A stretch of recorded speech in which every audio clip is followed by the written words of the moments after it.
Energy, ठीक है। याद होगा आप लोगों को, हम लोग पढ़ रहे थे आयनाइजेशन एनर्जी। तो हमने पढ़ा था कि जितनी एनर्जी इलेक्ट्रॉन को निकालने के लिए देनी होती है किसी भी एटम में, उसको हम बोलते हैं आयनाइजेशन एनर्जी, ठीक है। मैंने आपको फैक्टर्स भी पढ़ा दिए थे, किन किन फैक्टर्स पे हमारी जो आयनाइजेशन एनर्जी होती है वो डिपेंड करती है, राइट।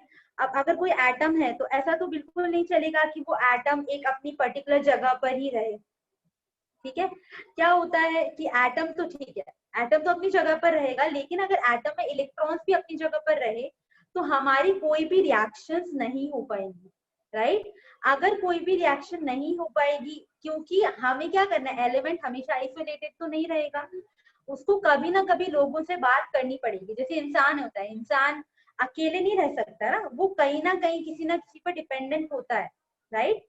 कभी हम नेचर पे डिपेंडेंट होते हैं, कभी हम पेरेंट्स पे डिपेंडेंट, ऑब्वियसली अभी तो आप सब डिपेंडेंट हो पेरेंट्स पे, हमेशा रहते हैं इनफैक्ट पूरी लाइफ, राइट।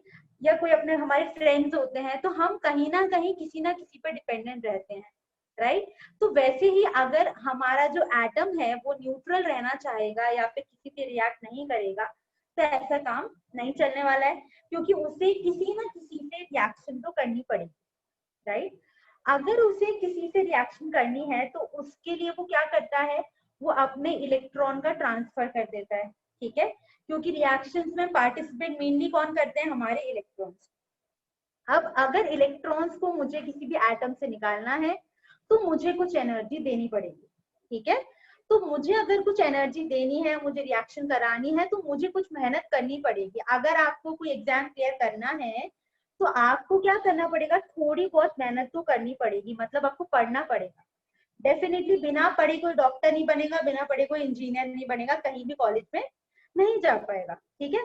तो वही वाली बात है कि हम एटम से चाहते हैं कि हमारा जो एटम है वो रिएक्शन करे और हम उसको एनर्जी भी ना दें, तो ऐसा तो नहीं होने वाला है, ठीक है। तो हम जितनी भी एनर्जी देते हैं किसी भी एटम से इलेक्ट्रॉन को निकालने के लिए, उसको हम बोलते हैं आयनाइजेशन एनर्जी। क्लियर है ये पॉइंट। अब आई थिंक मैं आपको आयनाइजेशन एनर्जी के कुछ एग्जांपल्स करा रही थी, हम वेरिएशंस देख रहे थे, ग्रुप में क्या होता है और पीरियड में क्या होता है ना। फिर हमने कहा था कि ग्रुप और पीरियड में हम सेकंड पीरियड की बात कर रहे थे, राइट। तो सेकंड पीरियड में हमने देखा था कि बोरोन और बेरिलियम में, और दूसरा हमने देखा था नाइट्रोजन और ऑक्सीजन में, जो एक्चुअल में ट्रेंड जैसा होना चाहिए था वैसा नहीं होता, और हमने उसका ग्राफ भी बनाया था, राइट। सेम चीज मैं आपको बताती हूँ थर्ड पीरियड में, ठीक है। तो अगर हम थर्ड पीरियड की बात करते हैं, थर्ड पीरियड,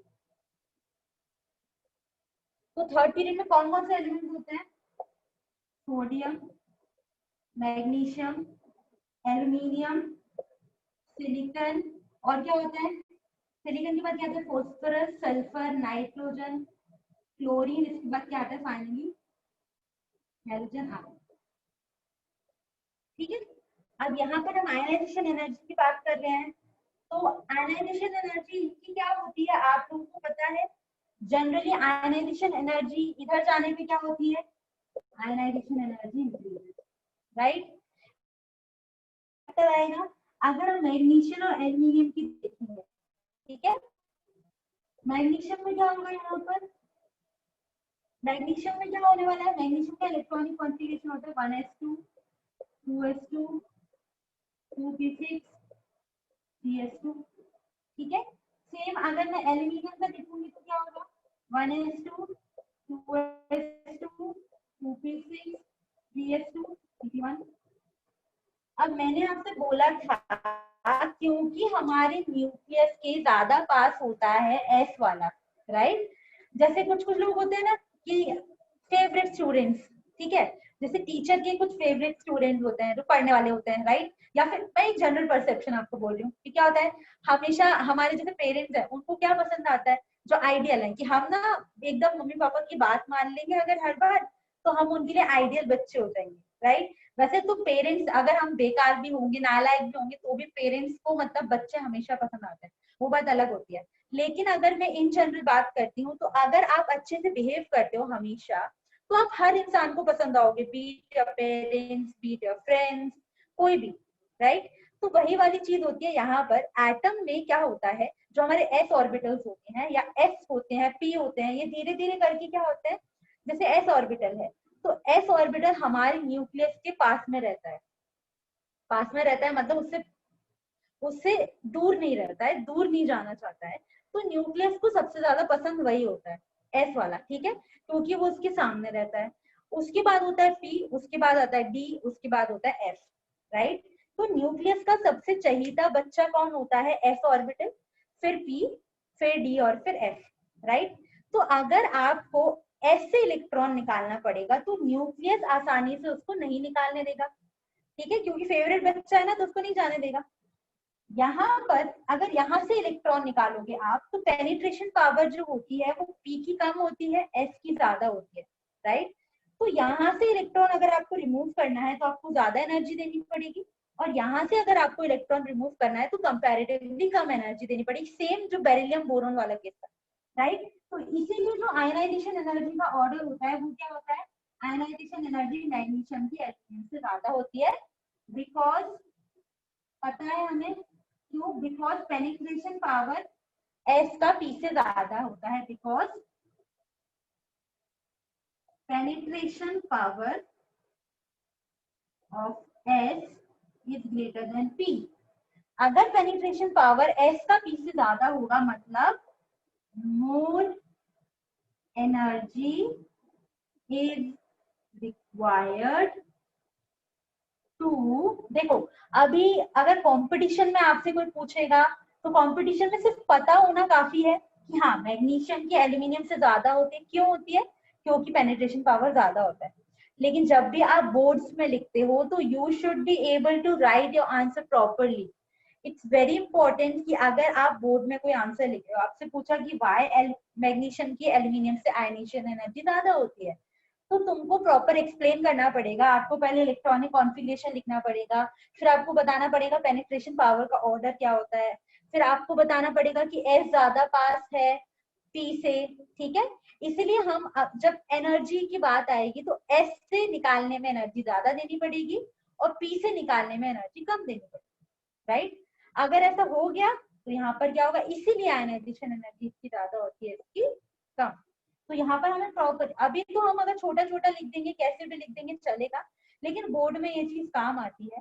तो धीरे धीरे जैसे जैसे ग्रेजुअली आपकी प्रैक्टिस होती जाएगी तो आप धीरे धीरे आंसर लिखना सीखते जाओगे, ठीक है। तो मेरा मानना ये होगा कि अभी से ट्राई करो, अगर मैं आपको कुछ बोल रही हूँ तो आप साथ में लिखते जाओ, राइट। मतलब कैसे लिखो, जो भी चीज आपको समझ में आ रही है इररिस्पेक्टिव बोर्ड पे जो लिखा हुआ है, तो चीज आपको समझ में आ रही है वो अपने वर्ड्स में लिख लो, ठीक है, ताकि कभी आगे कोई भी चीज में प्रॉब्लम ना हो। अगर मैंने कोई चीज शॉर्ट में भी लिख पाई है तो आप उसको लॉन्ग में लिखो, ठीक है।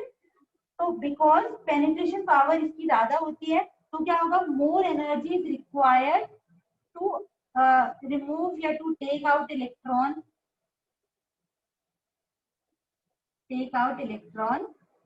From then. क्लियर है ये पॉइंट, ठीक है, यहाँ तक ये पॉइंट हो गया। अब नेक्स्ट क्या था, नेक्स्ट वही वाली बात, और सॉरी मैंने कुछ और लिख दिया क्या यहाँ पर, ये गलत लिख दिया ना मैं यहाँ पर, सल्फर के बाद क्लोरीन आता है, नाइट्रोजन नहीं, राइट। किसी ने याद नहीं दिलाया मुझे या किसी ने दिलाया तो मैंने ध्यान नहीं दिया। सिलिकॉन ये 40, 50, 16, 17, 18, राइट। यहाँ पर मैंने नाइट्रोजन गलती से लिख दिया था, क्लोरीन आता है ना डायरेक्ट।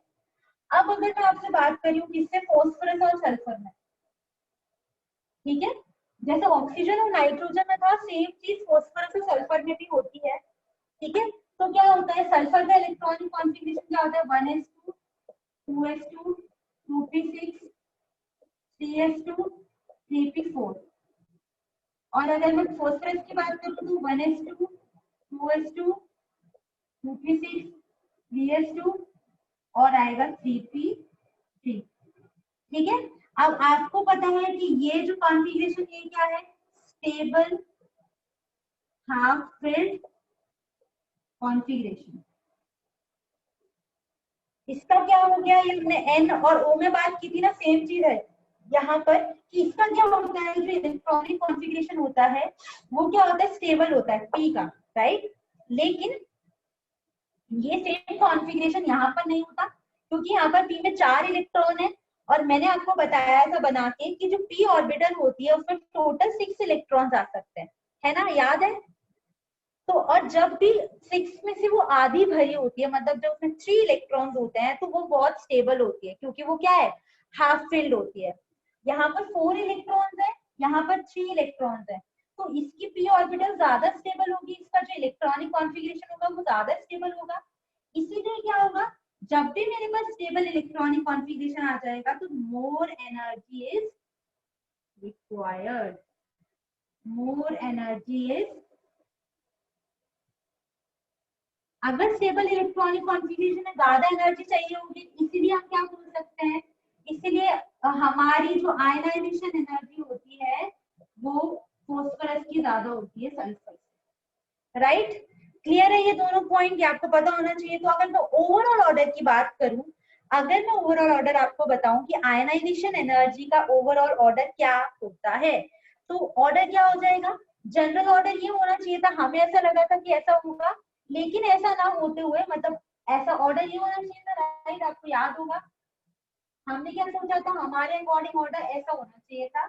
अगर मैं इसका ऑर्डर लिखती हूँ तो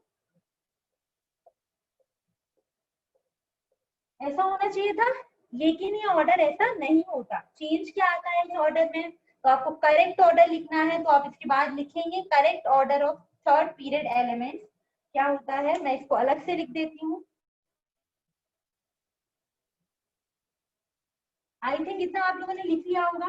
तो क्या होता है correct order, sodium, aluminium, magnesium, silicon, sulphur, phosphorus, chlorine. देखिए यही होना चाहिए order, sodium, aluminium, magnesium, silicon, sulphur, phosphorus, chlorine और आयरन। ठीक है, क्लियर है ये पॉइंट? तो ये हमारा करेक्ट ऑर्डर है, ये हमारा इनकरेक्ट ऑर्डर।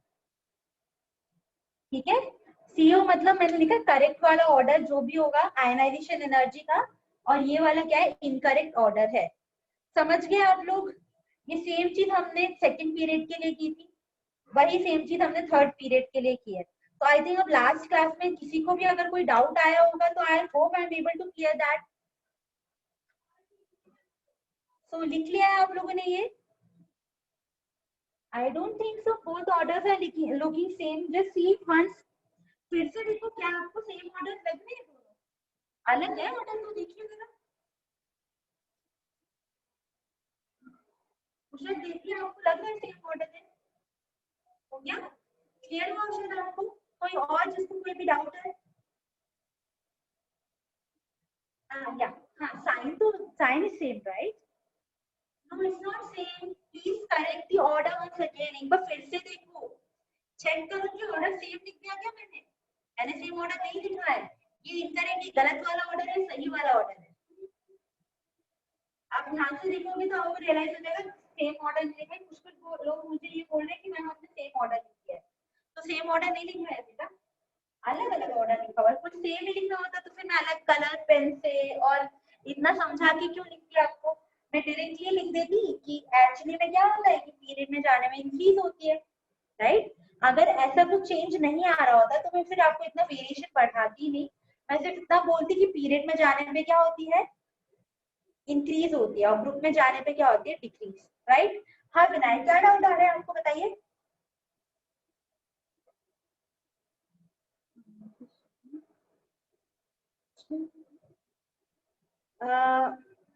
नहीं नहीं नहीं, आर्गन पे तो आप, आर्गन की सबसे ज्यादा इसीलिए होती है बिकॉज आर्गन तो नोबल गैस है, वो तो अपना इलेक्ट्रॉन देना ही नहीं चाहता है। जब वो इलेक्ट्रॉन देना ही नहीं चाहता है तो क्या होगा, जब इलेक्ट्रॉन देना ही नहीं चाहता है तो आपको बहुत ज्यादा एनर्जी देनी पड़ेगी उससे निकालने के लिए इलेक्ट्रॉन। स्टेबल इलेक्ट्रॉनिक कॉन्फ़िगरेशन तो नोबल गैस तो सबसे ज्यादा आएंगे, नोबल गैस की केसेस में तो कोई इशू है ही नहीं। ठीक है, सबसे ज्यादा नोबल गैसेस का आता है बिकॉज उनका स्टेबल इलेक्ट्रॉनिक कॉन्फ़िगरेशन होता है। वो नहीं नहीं नहीं, ऑर्डर में सबसे पहले क्यों होगा, वही मैं आपको बोल रही हूँ ना कि नोबल गैसेस का सबसे ज्यादा स्टेबल इलेक्ट्रॉनिक कॉन्फ़िगरेशन होता है, फुल्ली फिल्ड ऑर्बिटल्स होते हैं। ठीक है, वो तो मैंने आपको बोला था कि वो क्या होता है, Ambani of the noble, Ambani of the periodic table, right? सबसे जो ज्यादा एलिमेंट्स होते हैं, सबसे ज्यादा स्टेबल एलिमेंट्स जो होते हैं वो नोबल गैसेस होते हैं, ठीक है, क्योंकि उनका जो इलेक्ट्रॉनिक कॉन्फ़िगरेशन होता है वो सिमिलर होता है, राइट। तो नोबल गैसेस की सब आयनाइजेशन एनर्जी सबसे ज्यादा होती है, बिकॉज स्टेबल होते हैं, तो उनको आप कितने भी एनर्जी देते रहो वो आसानी से अपना इलेक्ट्रॉन देंगे ही नहीं, इनफैक्ट वो नॉर्मल कंडीशंस में अपना इलेक्ट्रॉन नहीं देते। इसलिए तो हम बोलते हैं कि noble gases are inert gases. आप उनसे इलेक्ट्रॉन नहीं निकाल पाओगे तो आप उनसे रिएक्शन भी नहीं कर पाओगे।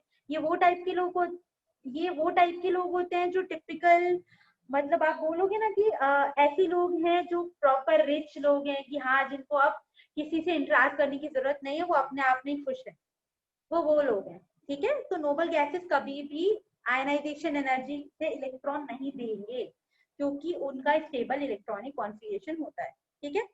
चलिए नेक्स्ट जब हम शुरू करने जा रहे हैं, मैं आपको बता देती हूँ, आपको निकालना है, जस्ट अ सेकेंड, आपको निकालना है, हाँ ग्रुप में अगर मैं बात करूं, ग्रुप 1, ठीक है, ग्रुप 1 में ऑर्डर क्या होगा, ग्रुप 2 में ऑर्डर क्या होगा, बताइए जरा, आयनाइजेशन एनर्जी का। आप लोगों को ग्रुप 1 भी याद है, ग्रुप 2 भी याद है, आपको बताना है ग्रुप 1 में ऑर्डर ऑफ आयनाइजेशन एनर्जी। लिखिए जरा ऑर्डर क्या होगा, बताइए मुझे, दोनों में, ग्रुप 1 और ग्रुप 2 में। फिर उसके बाद ये क्वेश्चन करेंगे।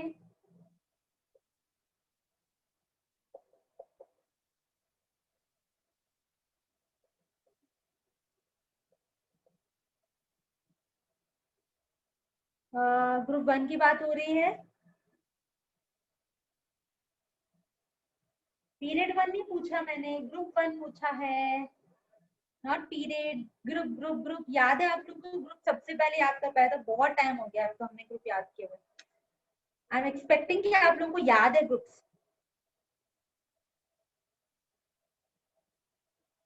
हाँ राइट, ठीक है, चलो। तो I already got the answer. जब नीचे जाते हैं तो क्या होता है, नीचे जाते हैं तो साइज बढ़ता है, न्यूक्लियस और हमारे इलेक्ट्रॉन के बीच में दूरियां आ जाती हैं। दूरियां आने का मतलब है रिश्ते टूट जाएंगे, ठीक है। जब रिश्ता टूटेगा तो क्या होगा, इलेक्ट्रॉन बाहर आ जाएगा आसानी से, ठीक है। जब इलेक्ट्रॉन बाहर आ जाएगा आसानी से, तो जैसे जैसे आप नीचे जाते जा रहे हो वैसे वैसे आयनाइजेशन एनर्जी क्या हो रही है, कम, ठीक है। तो आंसर क्या हो जाएगा, गलत ऑर्डर दिया है मुझे,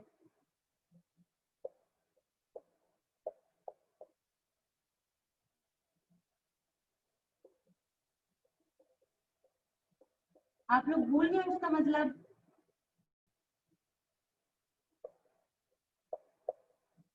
यही होगा ना ऑर्डर, आपने उल्टा साइन दिया है मुझे सबने, आप लोगों के अकॉर्डिंग आंसर आ रहा है, इससे रिवर्स। लेकिन आप ये तो सोचिए, नीचे जाने पे hydrogen is not a first group metal, first group 1 में नहीं आता वो। अगर फिर भी अगर हम उसको, मतलब मैंने ग्रुप 1 बोला अल्कली मेटल, अगर फिर भी मैं डालूंगी तो क्या होगा, ठीक है। अगर ठीक है, मैं, हाँ मैंने ग्रुप 1 बोला था तो आप हाइड्रोजन को भी अरेंज करोगे, अगर मैं अल्कली मेटल्स बोलती तो आप हाइड्रोजन को हटा देते, राइट। तो अब यहाँ क्या होने वाला है, ये है हमारा ऑर्डर होगा, क्योंकि नीचे जाने पे, मैंने फिर से बता रही हूँ आपको, जब भी दूरियां आती हैं न्यूक्लियस और इलेक्ट्रॉन के बीच में, तो न्यूक्लियस और इलेक्ट्रॉन का रिश्ता टूट जाता है। रिश्ता टूटने का मतलब है कि आप न्यूक्लियस से इलेक्ट्रॉन को जो बाउंड था वो आसानी से निकाल सकते हो। जब भी आप आसानी से निकाल पाओगे, इसका मतलब क्या है कि अब वो इलेक्ट्रॉन इजीली आप निकाल सकते हो, अब आपको एनर्जी कम देनी पड़ेगी, सिंपल। एनर्जी हम दे रहे हैं बाहर से, हम तो यही चाहते हैं कि कम से कम में काम हो जाए, तो हमने क्या की, दरार डाल दी, ठीक है। अब दरार कैसे डाली, साइज बढ़ गया ऑटोमेटिकली, साइज बढ़ गया तो हमें एनर्जी कम देनी पड़ेगी, राइट। तो ये दोनों ऑर्डर है आयनाइजेशन एनर्जी के। इसमें क्या होगा, इसमें क्या होगा, आंसर ये होगा, क्यों होगा आंसर, चार्ज ऑफ कैटायन जब भी ज्यादा होता है तो मतलब क्या है, उसका साइज कम है, राइट। चार्ज ऑफ कैटायन ज्यादा मतलब साइज छोटा, साइज छोटा मतलब न्यूक्लियस और इलेक्ट्रॉन का बॉन्ड और टाइट हो गया। जब आपकी फ्रेंडशिप स्ट्रांग हो गई है तो आसानी से कोई उसको ब्रेक नहीं कर सकता, अगर कोई आसानी से ब्रेक नहीं कर सकता, मतलब आपके बॉन्ड को तोड़ने के लिए आपको बहुत ज्यादा एनर्जी देनी पड़ेगी।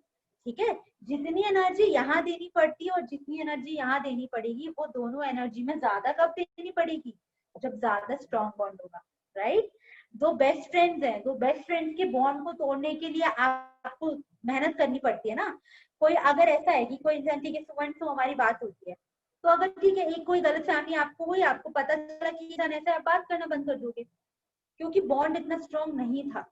लेकिन कोई पर्सन है जो आपका बेस्ट फ्रेंड है और कोई थर्ड पर्सन आप लोगों की दोस्ती तोड़ना चाहता है, ठीक है, तो तब क्या होगा, तब उस बंदे को ज्यादा मेहनत करनी पड़ेगी ना, बिकॉज ही न्यू ऑलरेडी कि इन दोनों का बॉन्ड क्या स्ट्रॉन्ग। समझ रहे हो आप? तो यहाँ हम न्यूक्लियस और इलेक्ट्रॉन के बॉन्ड की बात कर रहे हैं। जब भी न्यूक्लियस और इलेक्ट्रॉन पास पास होंगे तो आपको एनर्जी कम देनी पड़ेगी, जब भी न्यूक्लियस इलेक्ट्रॉन दूर दूर होंगे तो आपको एनर्जी क्या करनी पड़ेगी। मैंने उल्टा बोल दिया, उल्टा बोला ना। जब भी इलेक्ट्रॉन्स और न्यूक्लियस पास पास होंगे तो आपको इस बॉन्ड को ब्रेक करने के लिए एनर्जी ज्यादा, ठीक है। जब भी दूर दूर होंगे तो बॉन्ड, बॉन्ड मतलब जो अट्रैक्शन है जिसकी वजह से न्यूक्लियस और इलेक्ट्रॉन्स बंधे हुए हैं, ठीक है। यहाँ पर क्या होगा, चार्ज मेरा ज्यादा है मतलब साइज कम।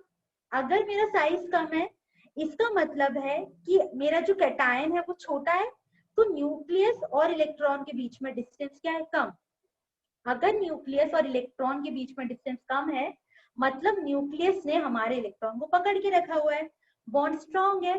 बॉन्ड स्ट्रॉन्ग है तो क्या होगा, आयनाइजेशन एनर्जी ज्यादा देनी पड़ेगी। क्लियर हो रहा है कि नहीं हो रहा है ये पॉइंट? समझ रहे हो? तो आंसर क्या होगा, Fe3+, राइट। अगर आपसे बोला विच हैज मोर IE, वही वाली बात,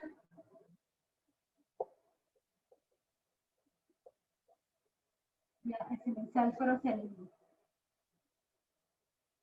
बताइए क्या होगा इसका आंसर।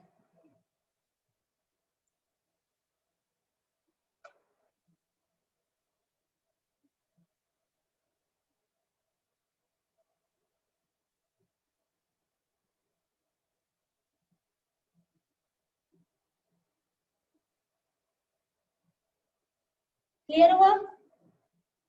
अभी भी मुझे दो आंसर्स मिल रहे हैं, क्यों ऐसा हो रहा है? आंसर तो ये होगा, है ना। नीचे जाएंगे तो इसका साइज बड़ा होगा सेलेनियम का, सेलेनियम का साइज बड़ा होगा मतलब इसका इलेक्ट्रॉन और न्यूक्लियस दूर दूर होंगे तो एनर्जी कम देनी पड़ेगी, ठीक है। अब ये जो इतनी सारी चीजें मैं ओरली बोल रही हूँ आपको लिख लेना चाहिए कि इसकी एनर्जी ज्यादा क्यों है, इसकी कम क्यों है, राइट। इसकी कम ज्यादा क्यों है, ऐसा क्यों हुआ, इसका साइज कम है, साइज कम है मतलब इलेक्ट्रॉन और न्यूक्लियस में क्या होगा, डिस्टेंस कम होगा तो एनर्जी ज्यादा देनी पड़ेगी इलेक्ट्रॉन को निकालने के लिए। क्लियर है ना ये चीज? ठीक है। सेम अगर मैंने आपको पूछा आपको अरेंज करना है Mn2+ को Mn7 को, अरेंज करो इनको in the order of increasing IE, arrange in the order of. आप, मैं अगर कोई क्वेश्चन नहीं लिखती हूँ तो आप अपनी कॉपी में लिखा करो किसमें ऑर्डर अरेंज करना है, arrange in increasing order of, increasing order of ionization energy. ये जो एलिमेंट्स हैं इनको आपको अरेंज करना है in the increasing order of ionization energy. Increasing का मतलब सबसे पहले सबसे छोटा, जिसमें मतलब जिसकी सबसे कम एनर्जी हो, फिर ज्यादा, फिर उससे ज्यादा, ठीक है। तो I already got the answer. Answer क्या होने वाला है, इंक्रीजिंग बोला है मैंने, इंक्रीजिंग मतलब जिसमें सबसे कम एनर्जी लगेगी। आंसर क्या होगा, +2 वाला पहले, फिर +4 वाला, फिर +7 वाला। क्लियर है? ऑल क्लियर मत कर लेना, सिर्फ क्लियर ही रखना, माइंड में क्लियर मत ना, ठीक है। माइंड में क्लियर रखना है हमें, माइंड से ऑल क्लियर नहीं करना है। Got my point? ठीक है, चलिए आगे बढ़ते हैं अब।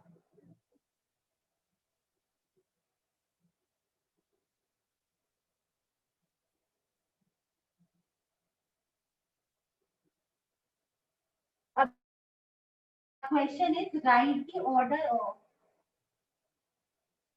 Right the order of second ionization energy IE2 of the following elements.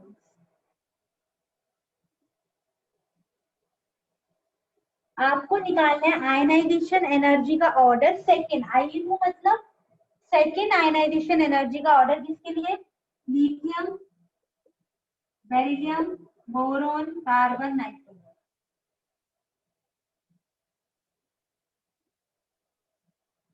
इन पांचों के लिए बस बहुत है, आपको बस मेथड समझ में आना चाहिए कैसे करना है। तो कैसे करेंगे इसमें हम? मुझे बोला गया है कि मुझे आयनाइजेशन एनर्जी का ऑर्डर निकालना है। कौन सी ionisation energy? Second ionisation energy. किसके लिए? इन एलिमेंट्स के लिए, राइट। तो इसके लिए सबसे पहले आपको क्या करना पड़ेगा? इनका लिखना पड़ेगा इलेक्ट्रॉनिक कॉन्फ़िगरेशन।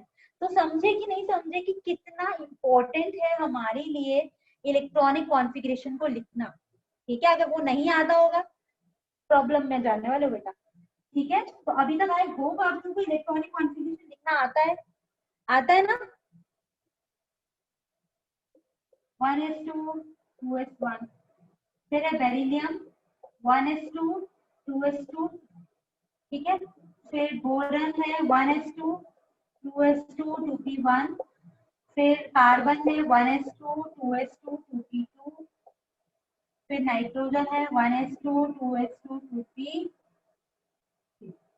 अब मुझे ये तो पता है यहाँ जाते हैं तो मेरी आयनाइजेशन एनर्जी कम तो इंक्रीज तो होती है। ठीक है, कितनी इंक्रीज हो रही है, क्या हो रहा है वो देखते हैं। मुझे सेकेंड आयनाइजेशन एनर्जी का निकालना है, मतलब मुझे इलेक्ट्रॉन निकाल लेना है पहला। तो अब मेरा इलेक्ट्रॉन एनर्जी कहाँ से निकालना पड़ेगा? पहला कब आएगा? जब 1s2 हो जाएगा। पहला एक एक इलेक्ट्रॉन सबका निकाल दो, क्योंकि मुझे सेकेंड आयनाइजेशन एनर्जी निकालनी है ना, तो फर्स्ट तो निकालना पड़ेगा। पहला इलेक्ट्रॉन की आयनाइजेशन एनर्जी का ऑर्डर नहीं पूछा है, सेकंड का पूछा है, राइट। तो पहला इलेक्ट्रॉन निकालोगे, उसी में से दूसरा इलेक्ट्रॉन निकलेगा, तभी हम कंपेयर कर पाएंगे कि किसकी ज्यादा होगी किसकी कम होगी, राइट। इसका क्या होगा? 1s2 इसका क्या हो जाएगा? 1s2 2s2। इसका क्या हो जाएगा? 1s2 2s2 2p1। फिर क्या हो जाएगा? नाइट्रोजन प्लस का 1s2 2s2 2p2। क्लियर है यहाँ तक सबको? बताइए जरा, यहाँ तक किसी को कोई डाउट आ रहा है क्या?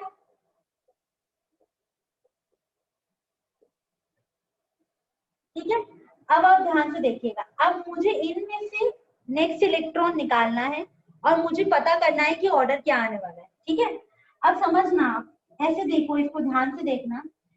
जैसे जैसे आप यहाँ जाते जा रहे हो, जब आप पीरियड में प्रोसीड करते हो, वैसे वैसे आपकी आयनाइजेशन एनर्जी का ऑर्डर क्या हो जाता है?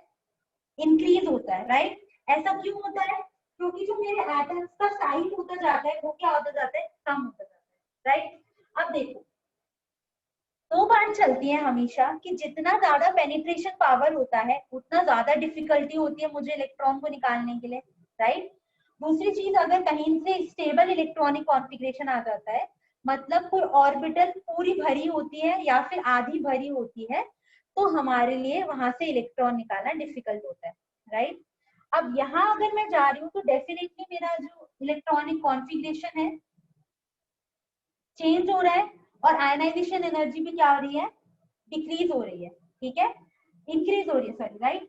अब देखो, यहाँ से मुझे इलेक्ट्रॉन निकालना है, आप ध्यान से देखोगे तो ऑर्डर ऐसा होना चाहिए कुछ। देखो यहाँ पर, देखो इससे मुझे 1s से इलेक्ट्रॉन निकालना है। अब आप सोचो जरा, 1s वाला जो है वो न्यूक्लियस का एकदम फेवरेट वाला बच्चा है, वो एकदम सबसे ज्यादा पास में है, राइट। अगर आपको 1s से इलेक्ट्रॉन निकालना है, मतलब वो न्यूक्लियस का एकदम फेवरेट वाला बच्चा है जिससे आपको इलेक्ट्रॉन निकालना है। ठीक है, तो न्यूक्लियस अपने फेवरेट वाले बच्चे से इलेक्ट्रॉन को नहीं जाने देगा। वहां से इलेक्ट्रॉन निकालने के लिए आपको बहुत ज्यादा एनर्जी देनी पड़ेगी। समझ रहे हो आप? एस वाला 1s से ऊपर से। ठीक है, अब आप ऐसे समझो कि न्यूक्लियस के पास सबसे पहला शेल होता है, वही सबसे पास में होता है।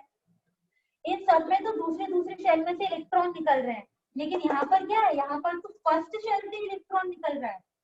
फर्स्ट शेल मतलब समझ रहे हो कि न्यूक्लियस का सबसे पास वाला है, तो न्यूक्लियस तो इसको एकदम से पकड़ के रखेगा, तो इसके लिए आपको बहुत ज्यादा एनर्जी देनी पड़ेगी। इसीलिए सबसे ज्यादा आयनाइजेशन एनर्जी होने वाली लिथियम। ठीक है, सबसे ज्यादा आयनाइजेशन एनर्जी होगी लिथियम की। क्यों? क्योंकि इसका पेनिट्रेशन पावर सबसे ज्यादा है, प्लस इसका एन भी छोटा है, राइट? एकदम न्यूक्लियस के पास है, सबसे पास यही है। तो इन सब में से सबसे ज्यादा अगर आपको इलेक्ट्रॉन एनर्जी कहीं निकालनी है तो वो किसमें देनी पड़ेगी आपको? लिथियम में, राइट? उसके बाद आता है, अब हम देखते हैं, अगर मैं सबसे कम की बात करती हूँ तो यहाँ से यहाँ जाते हैं तो डेफिनेटली ऑर्डर क्या होता है?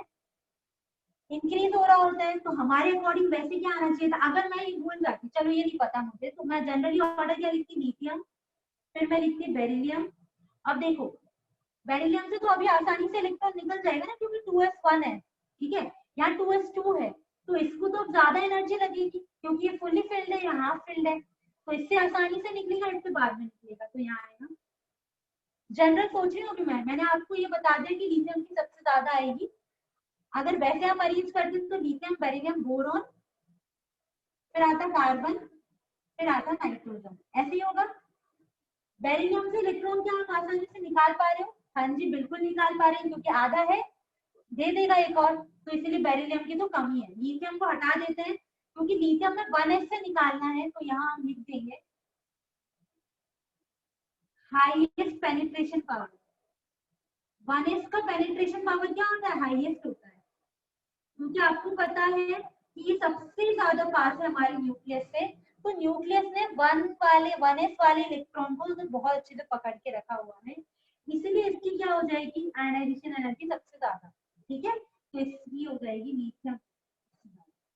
अब इसमें देखो, बेरिलियम में मैंने एक इलेक्ट्रॉन निकाल लिया, दूसरा निकल जाएगा, बोरोन से इससे तो ज्यादा ही है, राइट? अब अगर मैं बोरोन और कार्बन की बात करती हूँ, ठीक है, तो इन दोनों में से इलेक्ट्रॉन्स कब निकालना आसान होगा? इसमें या फिर इसमें? बोरोन और कार्बन से किसमें से आप आसानी से इलेक्ट्रॉन निकाल सकते हो? बताओ जरा। कार्बन से, राइट? तो ये ऑर्डर चेंज हो जाएगा, यहाँ पर क्या आ जाएगा? बोरोन, और यहाँ पर क्या आ जाएगा? कार्बन, ठीक है। अब नाइट्रोजन भी पूरा फील्ड नहीं है, तो नाइट्रोजन से भी आप निकाल सकते हो, तो नाइट्रोजन यहाँ आ जाएगा। तो हमारे जो आयनाइजेशन एनर्जी का ऑर्डर होगा वो ये होगा। दिख रहा है ना ऑर्डर? लिथियम है। देखो फिर से देखते हैं, मुझे ऑर्डर किसका निकालना था? सेकेंड आयनाइजेशन एनर्जी का। तो मैंने पहला नॉर्मल इलेक्ट्रॉनिक कॉन्फ़िगरेशन लिखी। मुझे बस इतना पता है कि अगर मैं यहाँ जाती हूँ लेफ्ट टू राइट, तो आयनाइजेशन एनर्जी इंक्रीज होती है, ठीक है। तो अब मैंने क्या किया, उसके बाद मैंने लिथियम प्लस का इलेक्ट्रॉनिक कॉन्फ़िगरेशन निकाला। लिथियम प्लस, वैसे ही बेरिलियम प्लस, वैसे ही बाकी सब, ठीक है। तो हमने क्या देखा कि ये होने के बाद अगर मैं लिथियम की बात कर रही हूँ, पहले तो नॉर्मल नॉर्मल ऑर्डर लिखो आप, राइट? नॉर्मल ऑर्डर क्या होना चाहिए था आपका अकॉर्डिंग? यही वाला, लिथियम, बेरिलियम। फिर आप एक बार देखो जरा इलेक्ट्रॉनिक कॉन्फ़िगरेशन, आप ये सोचो कि अगर मुझे इससे इलेक्ट्रॉन निकालना है, तो ये तो सबसे लाडला बच्चा है हमारे न्यूक्लियस का, एकदम न्यूक्लियस की सबसे पास जो ऑर्बिटल होती है वो ये होती है। तो अगर मैं इससे इलेक्ट्रॉन निकालने जाऊंगी तो यहाँ मुझे बहुत ज्यादा एनर्जी देनी पड़ेगी, राइट? क्योंकि ये सबसे पास है। बाकी सब में तो देखो 1s के बाद 2p भी है, तो कहीं ना कहीं एनर्जी थोड़ी होगी कम, क्योंकि पेनिट्रेशन पावर थोड़ा कम हो जाएगा, राइट? तो इसीलिए मैंने आपको ये बोला कि इसमें से सबसे ज्यादा एनर्जी लगेगी, कि इसकी पेनिट्रेशन पावर बहुत ज्यादा होती है, इसीलिए बहुत ज्यादा एनर्जी लगेगी इससे इलेक्ट्रॉन को निकालने के लिए, ठीक है। अब इनमें आते हैं। अब मैंने नॉर्मल ऑर्डर लिख लिया था, फिर मैं गई इनके इलेक्ट्रॉनिक कॉन्फ़िगरेशन पे। अब मैंने देखा कि बेरिलियम में तो एक इलेक्ट्रॉन है, दे देगा, यहाँ भी इससे तो ज्यादा ही देगा क्योंकि यहाँ पर फुली फिल्ड है। अब अगर मैं इन दोनों को कंपेयर करूं तो यहाँ पर क्या, वही वाला केस जो पहले बेरिलियम बोरॉन में होता था, कि यहाँ से इलेक्ट्रॉन निकालेंगे तो जल्दी निकलेगा, यहाँ से थोड़ा धीरे निकलेगा इसकी कंपैरिजन में।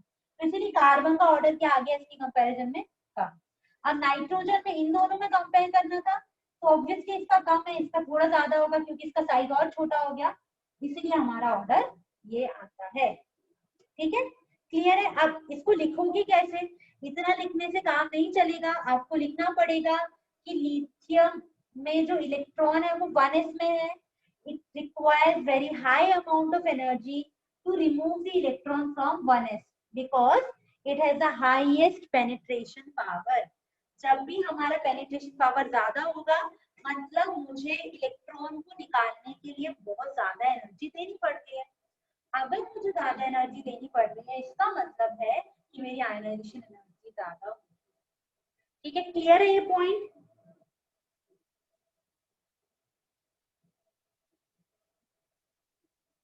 क्लियर है?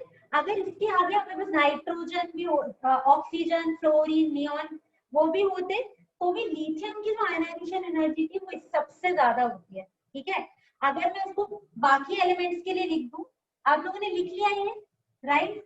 अगर मैं ये ऑर्डर को पूरे सेकंड ग्रुप के लिए लिख देती हूँ तो क्या होगा, पूरे सेकंड पीरियड के लिए, राइट। क्वेश्चन वही है, आपको मैं सिर्फ ऑर्डर लिख पा रही हूँ, तो ऑर्डर क्या होगा, बेरिलियम, कार्बन, बोरॉन, फिर क्या आता है नाइट्रोजन, फिर आता है ऑक्सीजन, फ्लोरीन, फिर आता है ऑक्सीजन, फिर आता है नियॉन और फिर आता है लिथियम।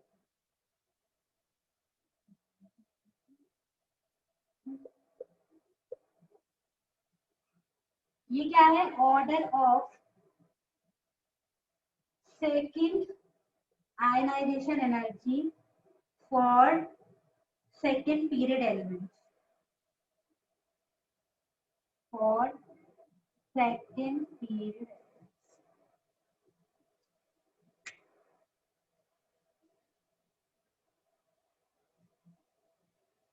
तो ये ऑर्डर आप क्यों आया, कैसे आया, वो आप फिगर आउट कर सकते हो, आप मुझे बता सकते हो कि कैसे आएगा ये ऑर्डर।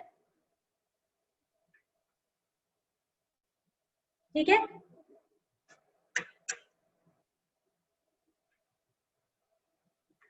ठीक है, ये वाला ऑर्डर कैसे आया आगे का, लिथियम का सबसे ज्यादा आता है, नियॉन से भी ज्यादा आता है, क्योंकि वही चीज है, नियॉन का क्या है 1s2 2s2 2p6। तो यहाँ जब इलेक्ट्रॉन अगर निकालना हुआ तो p6 से निकालना है, राइट।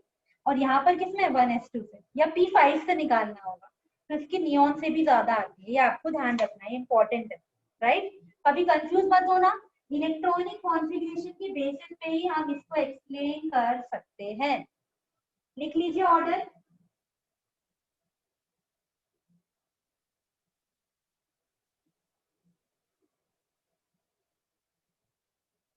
राइट। इसके बाद मैं आपको एक होमवर्क दे रही हूँ, होमवर्क का आंसर तो आप लोग मुझे देते नहीं हो कोई भी, होमवर्क के आंसर तो पता ही नहीं होते कहाँ है। आपको क्या कहते हैं, find the order of IE1, IE2 and IE3 for sodium, magnesium and aluminium। ये होमवर्क है, आपको निकालना है आयनाइजेशन एनर्जी का ऑर्डर।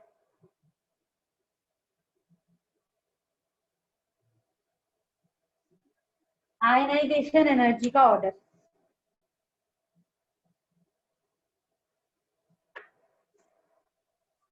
ठीक है। अब हम नेक्स्ट क्वेश्चन पे आते हैं अपने, जो कि हम अभी करेंगे।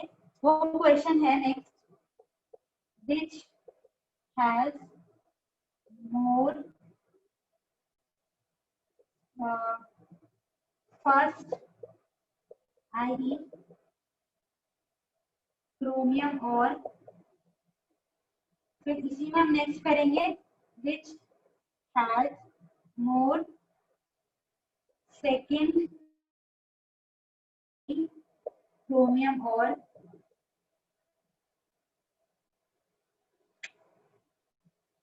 पहला क्वेश्चन होमवर्क है, लिख लिया आपने, होमवर्क क्वेश्चन समझ में नहीं आया, ठीक है।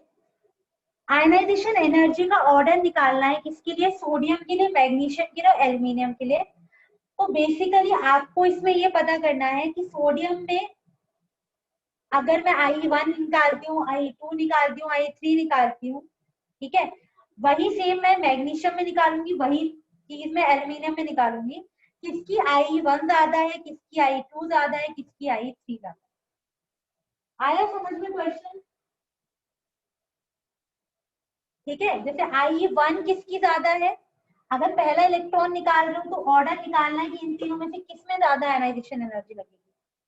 ठीक है, सेकंड नहीं, मुझे भोजपुरी बोलनी नहीं आती है। सेकंड अगर IE2 हम निकाल रहे हैं तो IE2 किसकी ज्यादा होगी, सोडियम की, मैग्नीशियम की, एल्यूमिनियम की। थर्ड अगर मैं I3 निकाल रही हूँ तो किसकी ज्यादा होगी इन तीनों में? ऑर्डर निकालना है, समझे या नहीं समझे? समझे या नहीं समझे?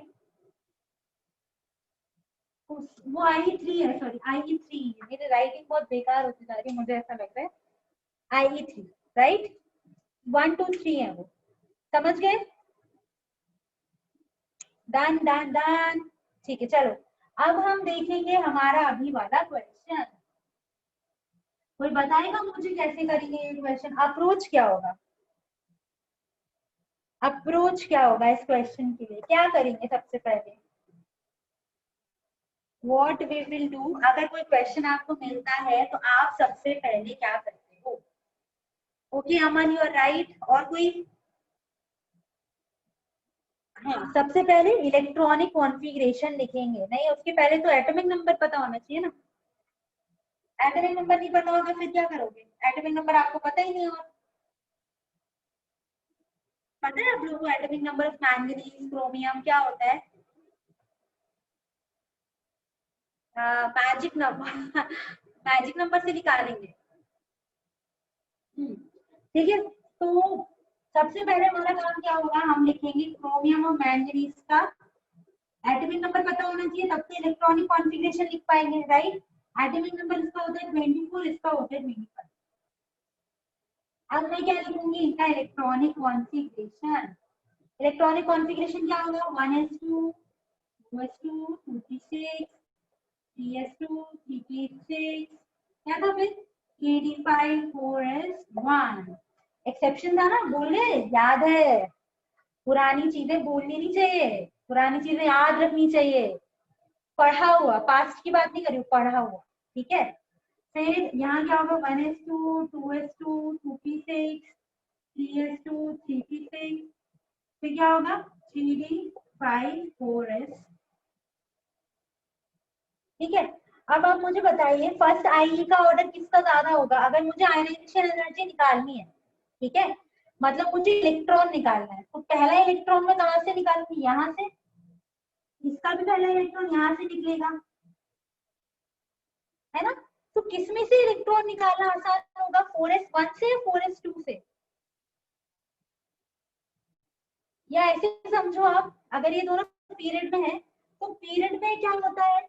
क्रोमियम से अगर मैंगनीज पर हम जाते हैं तो यहाँ जाते हैं तो क्या होता है? डिक्रीज होता है, राइट? सोच लो जरा।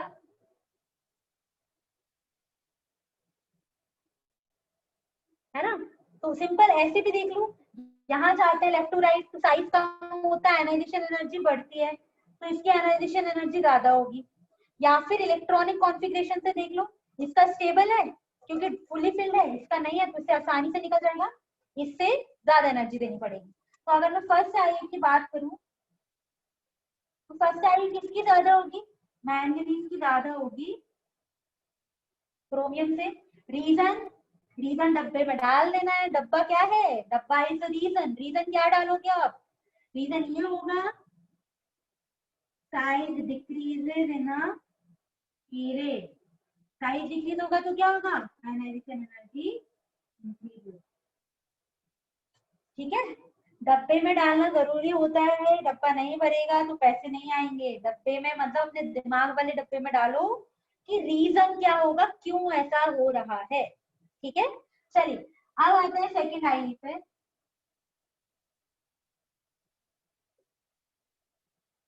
नाउ सेकेंड आयनाइजेशन एनर्जी क्या होगी? सेकेंड आयनाइजेशन एनर्जी के लिए हमें क्या करना पड़ेगा? एक इलेक्ट्रॉन चला गया, अब मैं बना लेती हूँ, क्या बनेगा? Chromium plus.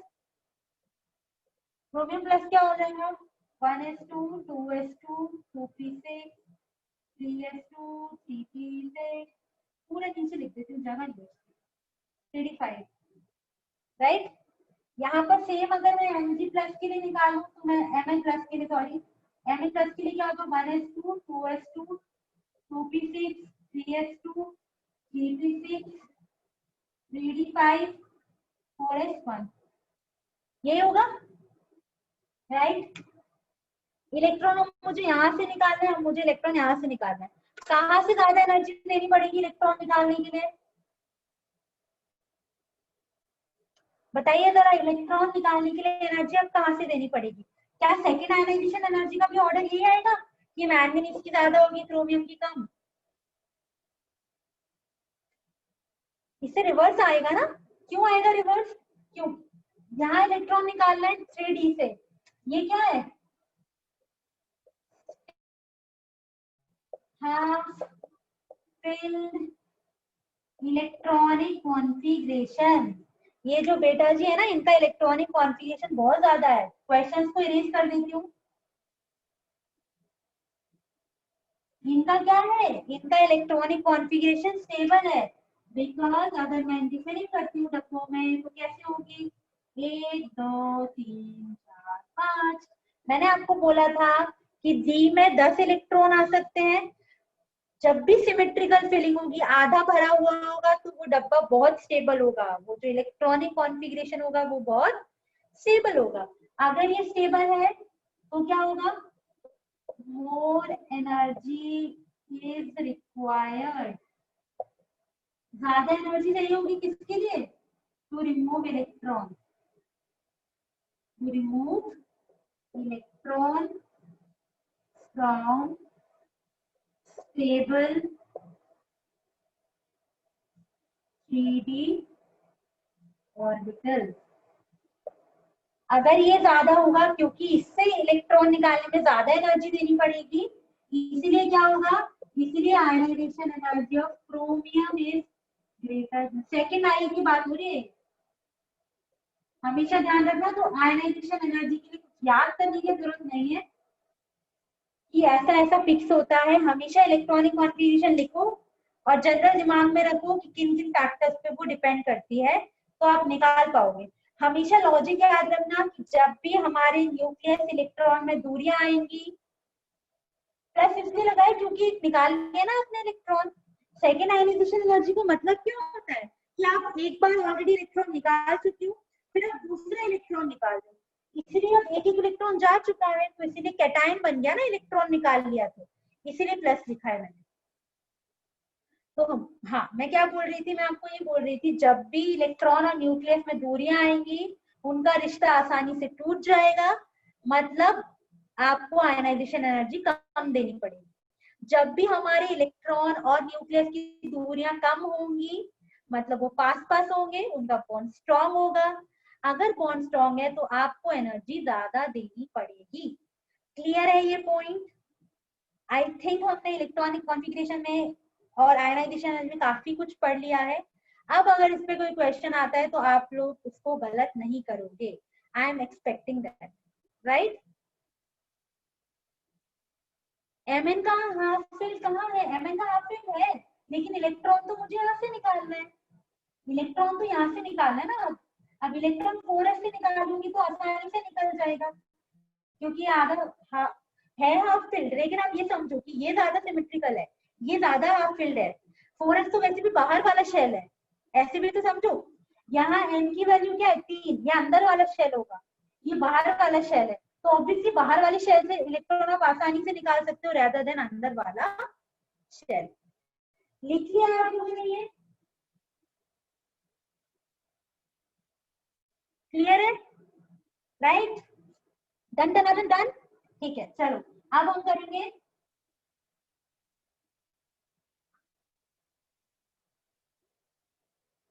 कुछ। हम नहीं करेंगे, अब आप करोगे। आपके लिए कुछ होमवर्क क्वेश्चंस है। होमवर्क करना इज वेरी इंपॉर्टेंट। अगर नहीं करते हो तो वेरी बैड, अभी चेकिंग नहीं हो सकती है, बट प्लीज होमवर्क करने की आदत डालो। जो नहीं करते हैं, I know there are many cheaters here. Cheaters बोले तो जो खुद भी बेवकूफ बन रहे हैं और दूसरों को भी बनाने की कोशिश कर रहे हैं।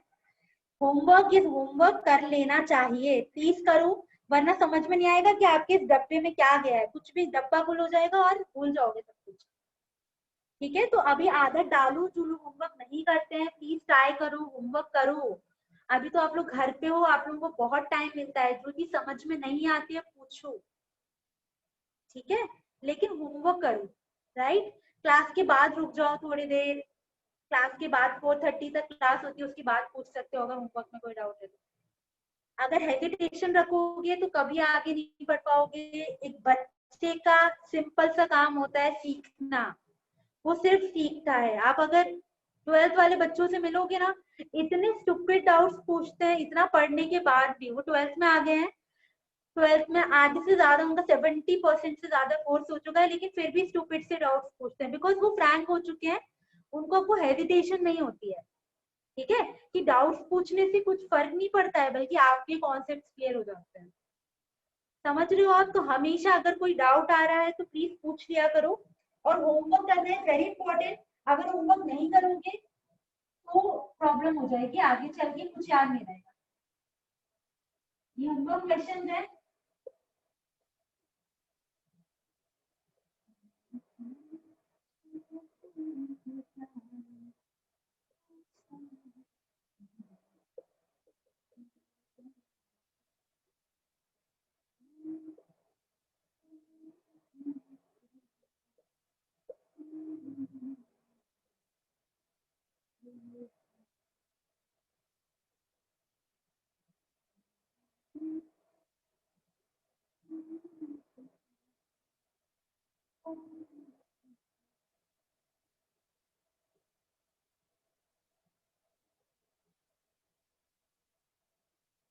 So these are the homework questions.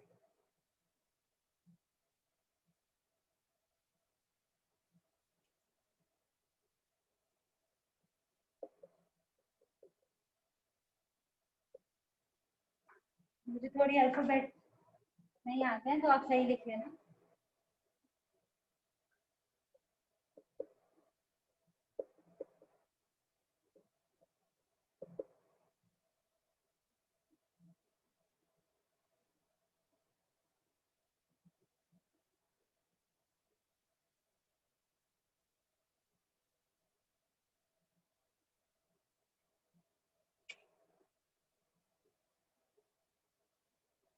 इनके ऑर्डर सब नेक्स्ट क्लास में डिस्कस करेंगे, मतलब कल तक कर लेना सारे होमवर्क है।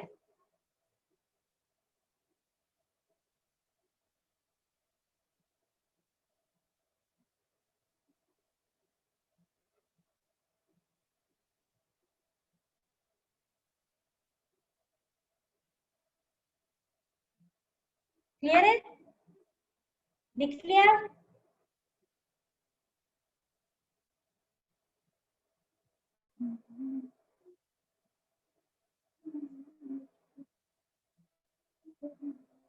हो गया?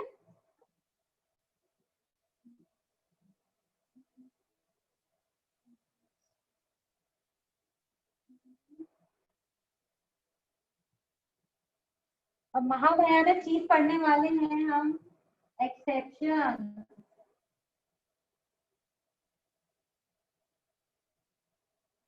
कई लोगों को लगता है कि ma'am chemistry school of exception, तो ऐसा बिल्कुल भी नहीं है।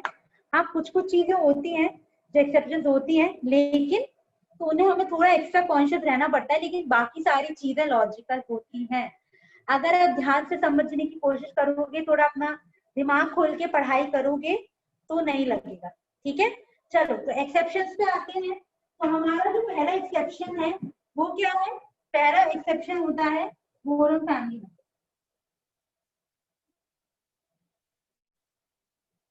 ठीक है, एक्सपेक्टेड ऑर्डर ऑफ आई क्या होता है? Expected order of ionization energy का एक्सपेक्टेड ऑर्डर क्या था? बैंगन आलू गाजर इन थाली, बैंगन आलू गाजर इन थाली। ठीक है, लेकिन एक्चुअल ऑर्डर क्या आता है? एक्चुअल ऑर्डर आता है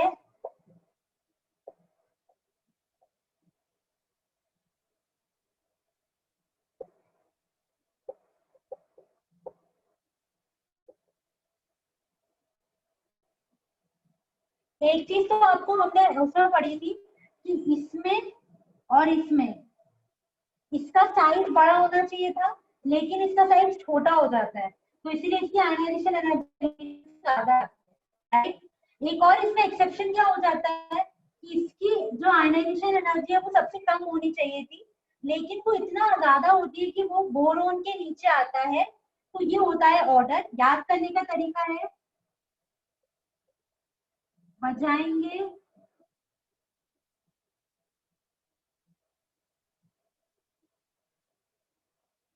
ऐसे लिख देते हैं, बजाएंगे ताली, बजाएंगे ताली, गाएंगे ऑल इंडिया।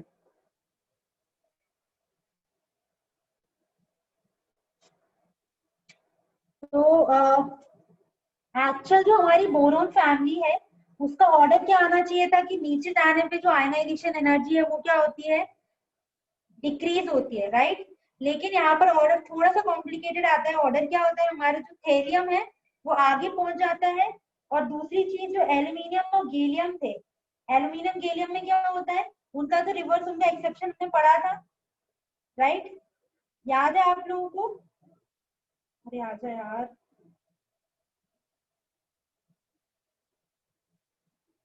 ठीक है, याद है आप लोगों को ये चीज? तो ये लिख लेना, बजाएंगे ताली, गाएंगे ऑल इंडिया। ये आप याद कर सकते हो आयनाइजेशन एनर्जी के लिए कि कुछ एक्सेप्शन आता है इसमें, कुछ अलग ऑर्डर आता है, एक्चुअल से थोड़ा अलग होता है, राइट। अब हम नेक्स्ट वाला देख लेते हैं। नेक्स्ट वाला क्या होगा, ये तो हो गया फर्स्ट। अब नेक्स्ट ऑर्डर क्या होगा हमारा, कार्बन फैमिली का। कार्बन फैमिली, अब कार्बन फैमिली में क्या होता है, एक्सपेक्टेड ऑर्डर आपको पता है, एक्सपेक्टेड ऑर्डर, कार्बन, सिलिकॉन, कहे शिवजी, सुने पार्वती। ठीक है, कहे शिवजी, सुने पार्वती, ये ऑर्डर होना चाहिए था, लेकिन ऐसा नहीं होता। ऑर्डर क्या होता है, कार्बन, सिलिकॉन, जर्मेनियम, उसके बाद आ जाता है एसएन, टीबी और एसएन, बस ये इंटरचेंज होता है।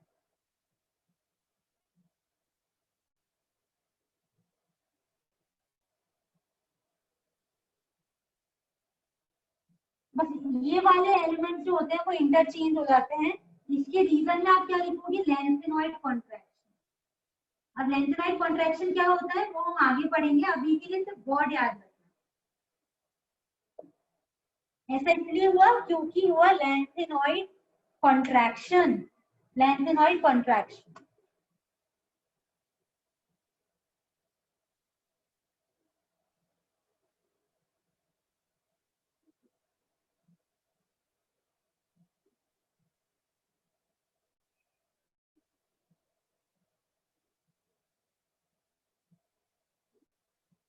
ठीक है,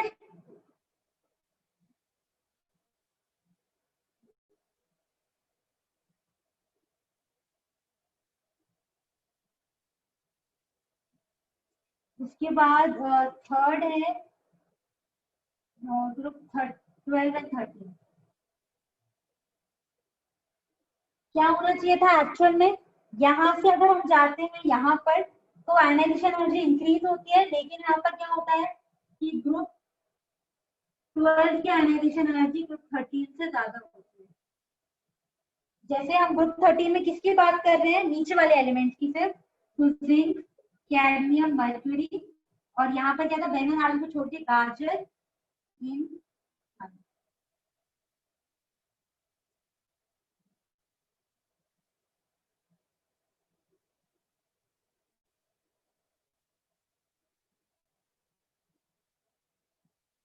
ठीक है। तो ये क्यों होता है, stable electronic configuration, stable fully filled electronic configuration इनका होता है। इनका स्टेबल इलेक्ट्रॉनिक कॉन्फ़िगरेशन होता है, इसीलिए इनसे इलेक्ट्रॉन निकालने के लिए आपको ज्यादा एनर्जी देनी पड़ेगी इन कंपैरिजन टू यहाँ। उसके बाद ये हो गए हमारे, तो ये कुछ कुछ है जिनके आयनाइजेशन एनर्जीज में एक्सेप्शंस आते हैं।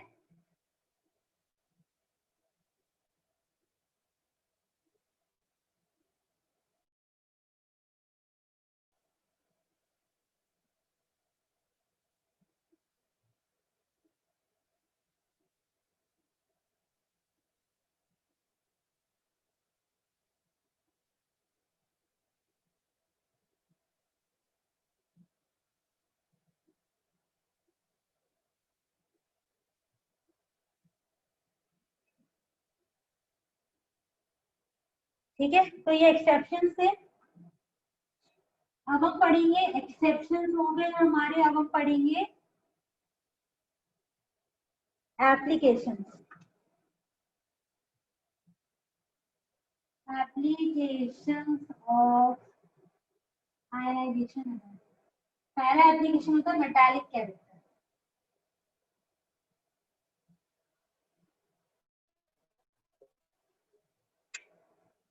तो मेटालिक कैरेक्टर का मतलब क्या होता है कि कोई भी अगर एलिमेंट है तो कौन सा एलिमेंट मेटल्स की तरह बिहेव करेगा। मेटल्स की तरह बिहेव करने का मतलब है कि इसकी जो प्रॉपर्टीज होने वाली हैं, जो रिएक्शंस देने वाला है, वो किसकी तरह होने वाली है, वो हमारे मेटल्स की तरह होने वाली है। ठीक है, या जैसे सोडियम देता है, जो पोटेशियम देता है। तो मेटालिक कैरेक्टर का मतलब है कि कौन मेटल की तरह बिहेव करता है, सिंपल। ठीक है, अब मेटालिक कैरेक्टर की अगर हम बात करें तो मेटालिक कैरेक्टर किस पर डिपेंड करता है। जनरली मेटल्स क्या होते हैं कि मेटल्स लूज करते हैं, मेटल्स दानवीर होते हैं, वो अपने इलेक्ट्रॉन्स डोनेट कर देते हैं, राइट। तो वो किस पर डिपेंड करता है, कौन आसानी से इलेक्ट्रॉन डोनेट कर पाएगा, जिसकी आयनाइजेशन एनर्जी क्या होगी, कम, राइट। तो यहाँ पर क्या होगा, ये कौन सा चैप्टर चल रहा है, ये पीरियोडिक प्रॉपर्टीज चल रहा है। तो जो हमारा मेटालिक कैरेक्टर होता है, metallic character is inversely proportional to ionization energy। ठीक है, जिसकी आयनाइजेशन एनर्जी ज्यादा होगी वो एक अच्छे मेटल की तरह बिहेव नहीं करेगा, राइट। तो जिसकी आयनाइजेशन एनर्जी कम, उसका मेटालिक कैरेक्टर ज्यादा। तो अगर हम पीरियड में बात करते हैं, along the period,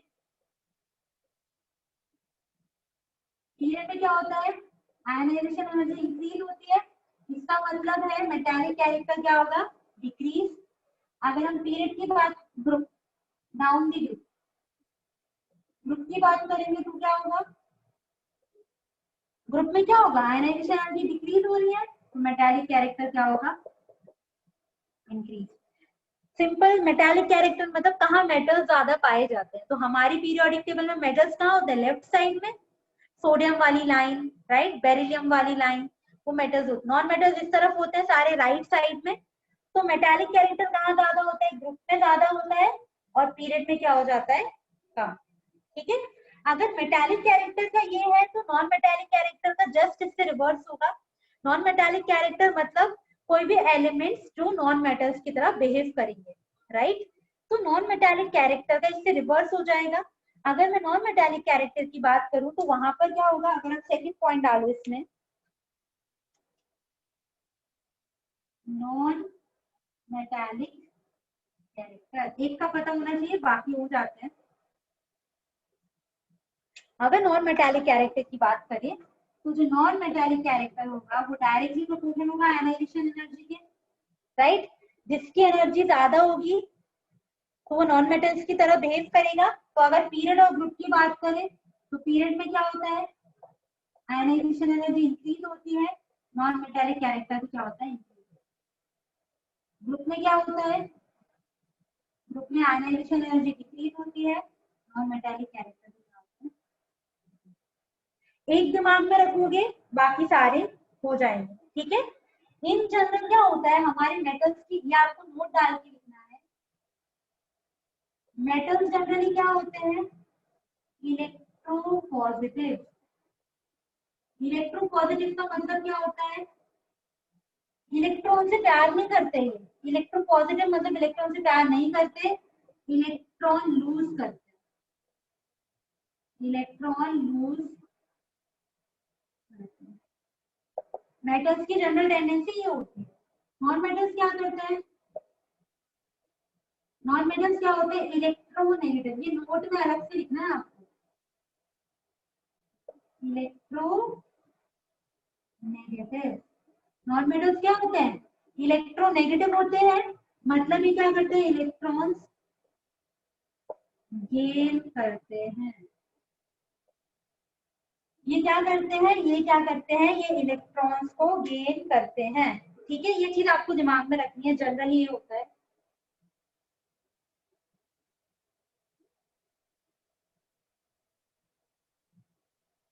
तो मेटल्स क्या होते हैं, जो इलेक्ट्रॉन्स को लूज करते हैं, और नॉन मेटल्स क्या होते हैं, जो इलेक्ट्रॉन्स को गेन करते हैं, राइट।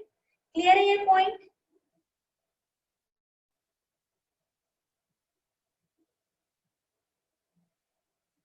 ठीक है, लिख लिया है आप लोगों ने?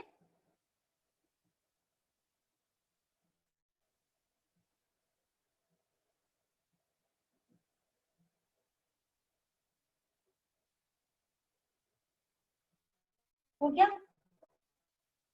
अब नेक्स्ट थर्ड पॉइंट की अगर हम बात करें, अभी पहले तो आप ये समझ लो, थर्ड पॉइंट हम इसी से कैटेगराइज कैसे कर सकते हैं। थर्ड पॉइंट में हम लिखेंगे रेड्यूसिंग एजेंट। अब रेड्यूसिंग एजेंट क्या होता है? रेड्यूसिंग एजेंट हम उन एलिमेंट्स को बोलते हैं जो अपना इलेक्ट्रॉन लूज कर देते हैं। ठीक है, तो रेड्यूसिंग एजेंट क्या होगा? An atom which loses electron, जो इलेक्ट्रॉन को लूज करता है उनको हम बोलते हैं रेड्यूसिंग एजेंट्स। ठीक है, एग्जांपल्स क्या हो सकते हैं इनके? मेटल्स। मेटल्स क्या होते हैं? अच्छे रेड्यूसिंग एजेंट्स, क्योंकि मेटल्स क्या करते हैं? अपने इलेक्ट्रॉन्स को डोनेट कर देते हैं, राइट? हाँ, ये सब चीजें रिडॉक्स में पढ़ेंगे, बट अभी इसका छोटा सा एप्लीकेशन है, तो मैंने बता दिया कि एग्जैक्ट रेड्यूसिंग एजेंट कैसे क्या करता है, कितना इलेक्ट्रॉन लूज करेगा, वो सब चीजें हम आगे पढ़ेंगे, राइट? अभी तो सिर्फ इतना सा कि रेड्यूसिंग एजेंट क्या होता है? एक ऐसा एटम जो इलेक्ट्रॉन को लूज कर देता है। ठीक है, तो अब रेड्यूसिंग कैरेक्टर की अगर बात करें, रेड्यूसिंग कैरेक्टर भी बोल देते हैं इसको, या रेड्यूसिंग कैरेक्टर। ठीक है, तो रेड्यूसिंग कैरेक्टर जो होता है वो क्या होता है? Inversely proportional to ionization energy. Metallic character जैसा ही होता है। अगर पीरियड में बात करेंगे, वही वाली सेम चीज, जैसा मेटालिक कैरेक्टर होता है वही रेड्यूसिंग कैरेक्टर होता है। पीरियड में बात करेंगे तो आयनाइजेशन एनर्जी इंक्रीज होती है तो रेड्यूसिंग कैरेक्टर कम होता है। यहाँ पर आयनाइजेशन एनर्जी डिक्रीज होती है तो रेड्यूसिंग कैरेक्टर। सारी सेम चीजें हैं, हमें बस इलेक्ट्रॉन को निकालना है, राइट? तो जो इलेक्ट्रॉन को आसानी से निकाल पा रहा है वो मेटल होता है, वही रेड्यूसिंग एजेंट होता है, उसी की आयनाइजेशन एनर्जी कम होती है। क्लियर?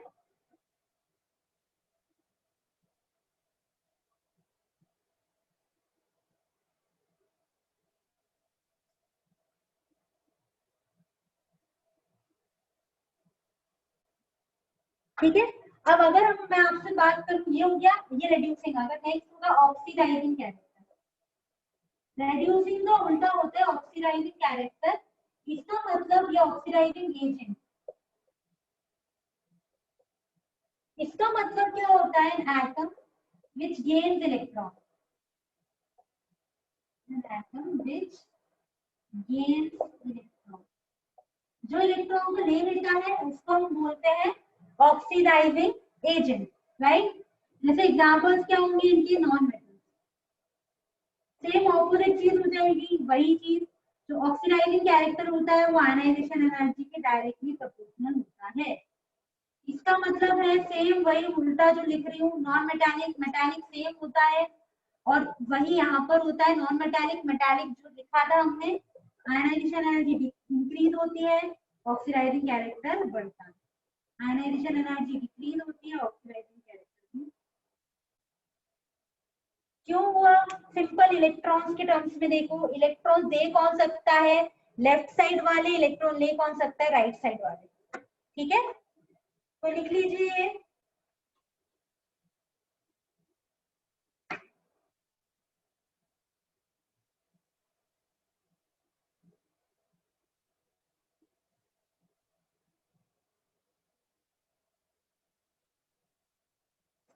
लिख लिया? राइट? समझ में आ रहा है या नहीं आ रहा है? कुछ नए वर्ड्स हैं आपके लिए, लेकिन लिंक कैसे करोगे? इलेक्ट्रॉन जा रहा है, इलेक्ट्रॉन आ रहा है, जाने के लिए निकालने के लिए एनर्जी कौन देता है? Ionization energy. अब आप नोट डाल के लिख सकते हो कुछ पॉइंट, जैसे fluorine is the strongest oxidizing agent. Fluorine is the strongest. आगे आपको ये चीजें इतनी क्लियरली समझ नहीं आ रही होंगी, आगे पढ़ेंगे तो आपको समझ में आएगा। तो अभी ये सिर्फ आप समझ लो, आपके लिए जीके का पॉइंट है, आपसे अभी कोई नहीं पूछेगा। तो सबसे अच्छा ऑक्सीडाइजिंग एजेंट होता है फ्लोरीन, और लिथियम होता है स्ट्रॉन्गेस्ट रिड्यूसिंग एजेंट।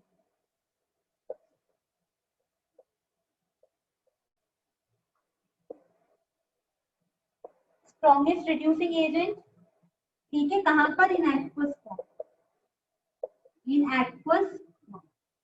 और अगर वैसे क्या होता है, सीजियम इज द स्ट्रॉन्गेस्ट, कई बार से क्वेश्चन आ जाता है, इन गैसेस।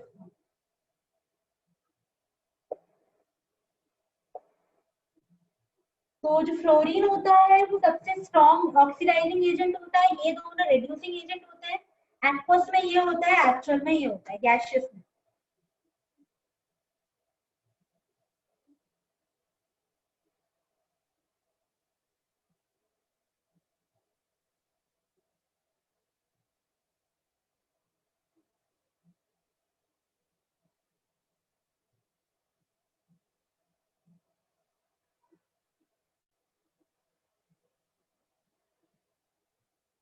ठीक है, क्लियर हुई ये चीज आपको?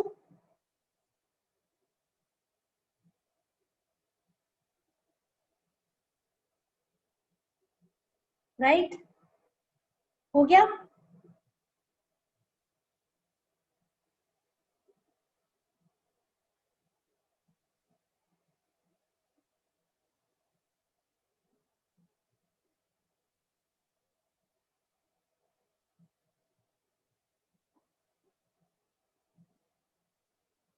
अब नेक्स्ट हम पढ़ेंगे इलेक्ट्रोनेगेटिविटी।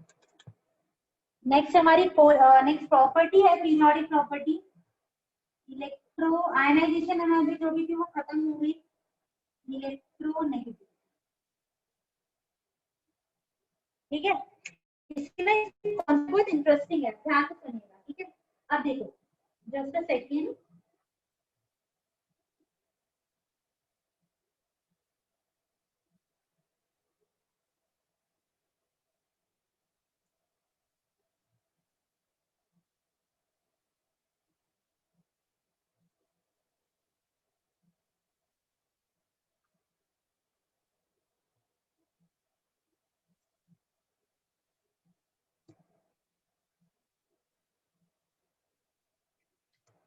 देखो, इलेक्ट्रोनेगेटिविटी, राइट, जिसको हम लिख देते हैं ईएन भी लिख देते हैं, ठीक है। अब आप ऐसे समझो कि आपको ना एक कार लेनी है, सबको लेनी होती है, कोई बात नहीं, मुझे भी लेनी है, मेरे पास भी नहीं आया कार, तो पता नहीं ऐसी कुछ बना देते हैं। ये तो वो लग रहा है ना, ट्रक जैसा कुछ, जो छोटा वाले ट्रक्स होते हैं। तो ना मुझे कार लेनी है। अब ये कार है 5 लाख रुपए, लाइक से 10 लाख भी होगा, ठीक है। ये कार है 10 लाख रुपए की। अब ना मुझे ये कार लेनी है, लेकिन मेरे पास 10 लाख रुपए नहीं है। अब क्या किया जाए? अब ये एक सोल्यूशन आया, एक मेरा फ्रेंड है, राम और श्याम, दो लोग हैं। राम को भी कार लेनी है और श्याम को भी कार लेनी है, ठीक है। इसे भी कार लेनी है, इसे भी कार लेनी है, लेकिन दोनों के पास 10 लाख रुपए नहीं है, ठीक है। लेट्स से 10 लाख वाली अच्छी कार उसे पसंद आ रही थी, उसे वही लेनी है, ड्रीम कार है उसकी वही, राइट। अब देखो, इन दोनों की ड्रीम कार सेम है, इसको भी ये कार लेनी है, इसको भी ये कार लेनी है। दोनों के पास ही, दोनों ही ठंडक गोपाल है, दोनों के पास ही 10 लाख रुपए नहीं है, ठीक है। क्या करें बेचारे? तो बहुत सोचा, बहुत सोचा, बहुत सोचा, कैसे करें, कैसे करें, कैसे करें।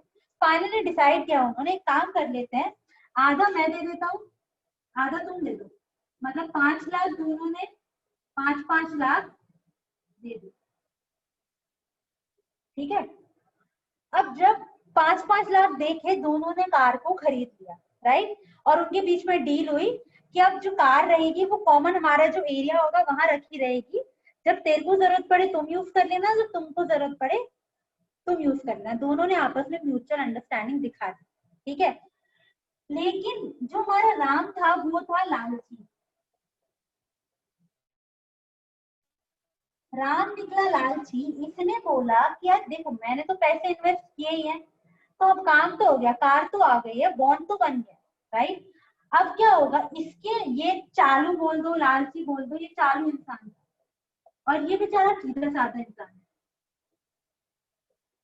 अब अभी तो 5-5 लाख का कॉन्ट्रीब्यूशन हो गया, आराम से दोनों कार यूज कर रहे हैं। इसके दिमाग में आया एक काम करता हूँ, क्यों ना हमने डिसाइड किया था कि हम इक्वली या कार यूज करने वाले हैं। इसने बोला यार मैं क्यों इक्वली कार यूज करूं, मुझे तो ज्यादा यूज करनी है, मेरा काम ज्यादा है। तो इसने क्या कर लिया, थोड़े टाइम में ये क्या करने लगा, अगर ये 10 किलोमीटर अगर दोनों ट्रैवल करते थे तो ये 7 किलोमीटर ट्रैवल करता था और ये 3 किलोमीटर ट्रैवल करता था। ठीक है, तो बेसिकली जो इन्होंने मिलके जो कार ली थी, वो ये क्योंकि चालू था, ये लालची इंसान था, ये ज्यादा यूज करना इसने शुरू कर दिया। तो ये अब क्या करने लगा, अब ये ज्यादा से ज्यादा इस कार को यूज करने लगा। अब ये बेचारा सीधा साधा है, कुछ नहीं बोल रहा है, ठीक है भाई चल रही थी गाड़ी, चल रही है गाड़ी। तो अब ये चालूपंथी के कारण इन दोनों के बीच में कुछ डिफरेंस आ जाता है। जो पैसों का डिफरेंस था कि पहले 5-5 लाख इन्वेस्ट किए थे, अब इसका तो लॉस हो गया ना, ये तो कार ज्यादा यूज नहीं कर पा रहा है, राइट।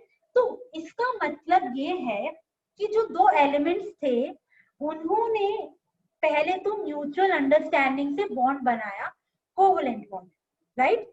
म्यूचुअल अंडरस्टैंडिंग से दोनों का ही नोबल गैस कॉन्फ़िगरेशन कंप्लीट नहीं हो रहा था, तो दोनों ने ही क्या किया कि काम करते हैं, तुम एक इलेक्ट्रॉन दो, मैं एक इलेक्ट्रॉन देता हूँ, एक बॉन्ड बना लेते हैं।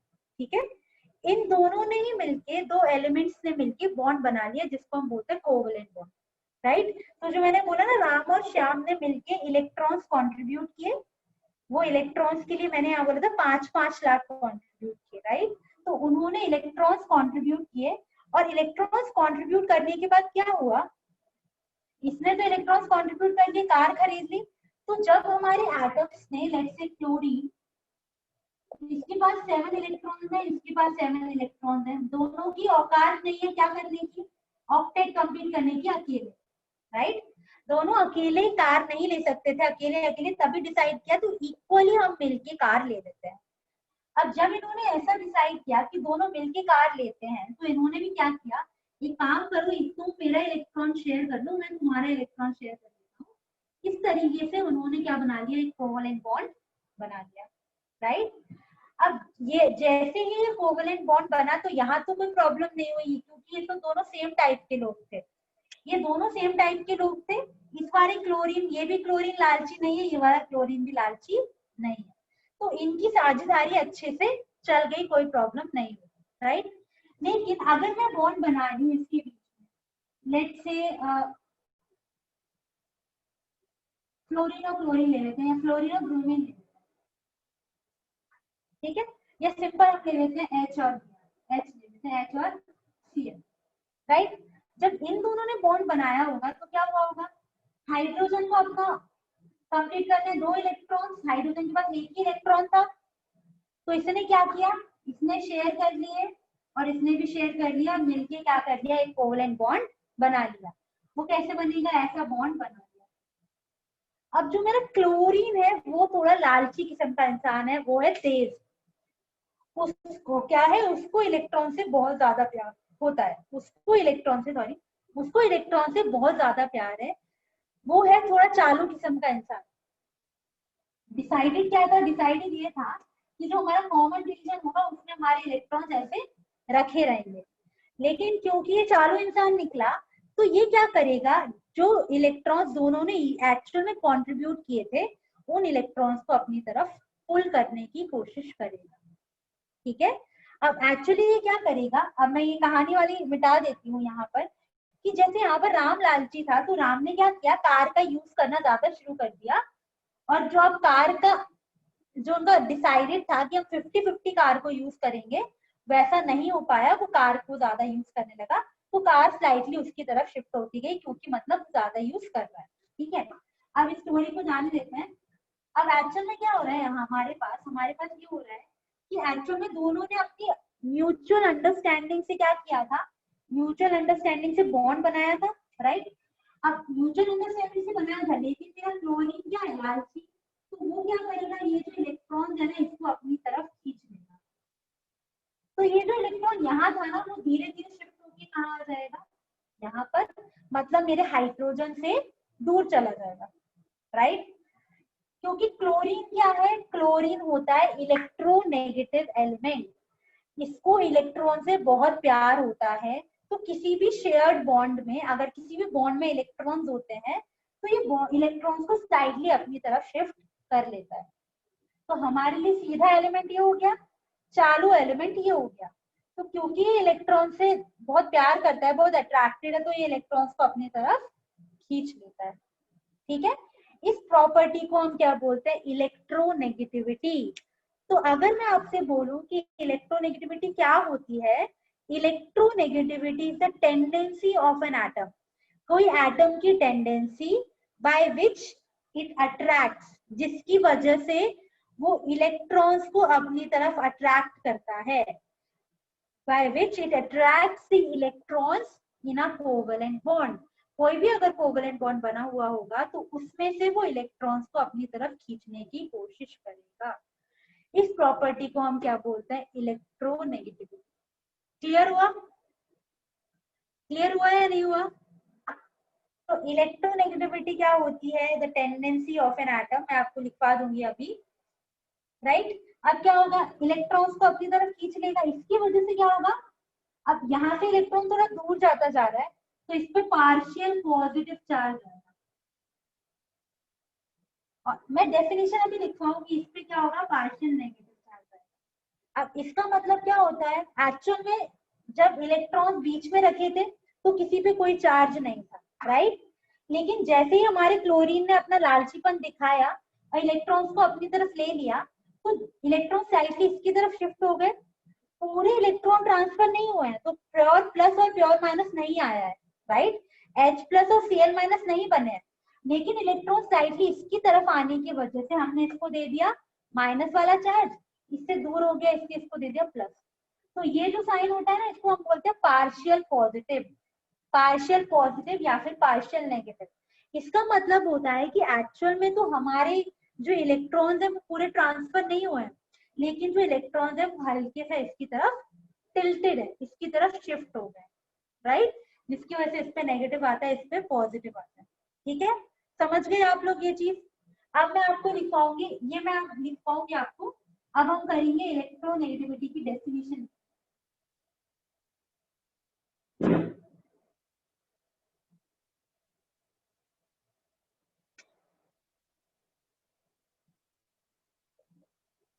The tendency of an atom to attract the shared pair of electron in an atom, electron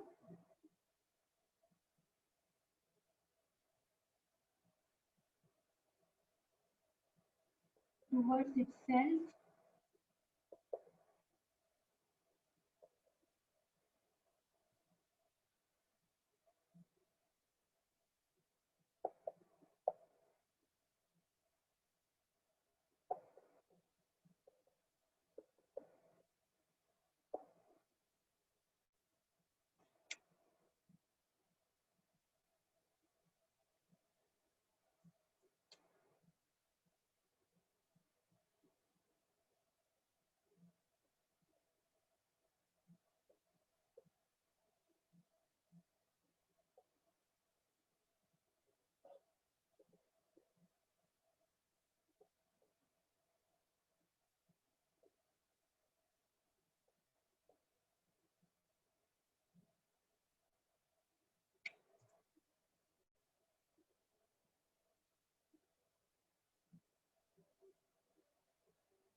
लिख लिया है आप लोगों ने?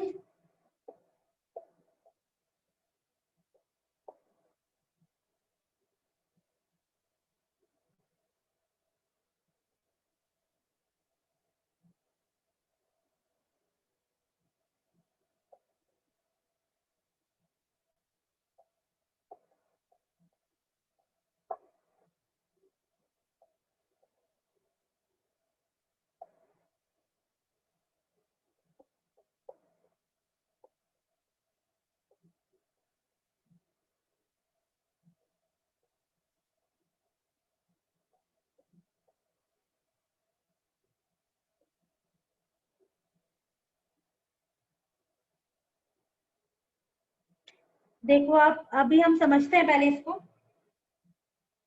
इलेक्ट्रोनेगेटिविटी क्या होती है? The tendency of an atom, एक एटम की टेंडेंसी टू अट्रैक्ट।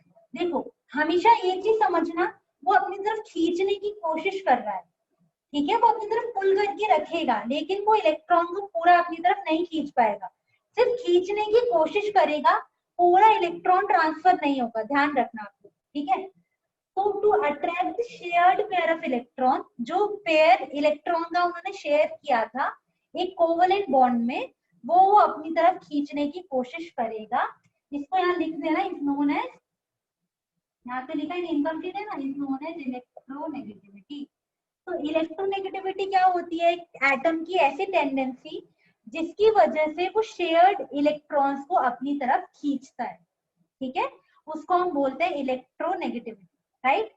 अगर किसी एटम की इलेक्ट्रोनेगेटिविटी ज्यादा है तो उसकी एबिलिटी ज्यादा होगी किसी भी इलेक्ट्रॉन को अपनी तरफ खींचने की, ठीक है। जैसे मान लो अगर ये दोनों एटम सेम है, एग्जाम्पल में लिख देते हैं यहाँ, एग्जाम्पल जैसे H2 Cl2, अगर ऐसे एटम्स है दोनों सेम है तो दोनों की टेंडेंसी सेम होगी। ऐसा नहीं होगा कि ये वाला ए ज्यादा पावरफुल है वो वाला ए ज्यादा पावरफुल है, क्योंकि दोनों सेम एलिमेंट है, तो यहाँ पर कोई भी इलेक्ट्रॉन्स का शिफ्ट नहीं होगा, ठीक है। ऑन दी अदर हैंड, अगर दोनों एटम्स अलग अलग है तो किसकी तरफ शिफ्ट होने वाला है वो डिपेंड करेगा जिसकी इलेक्ट्रोनेगेटिविटी ज्यादा है।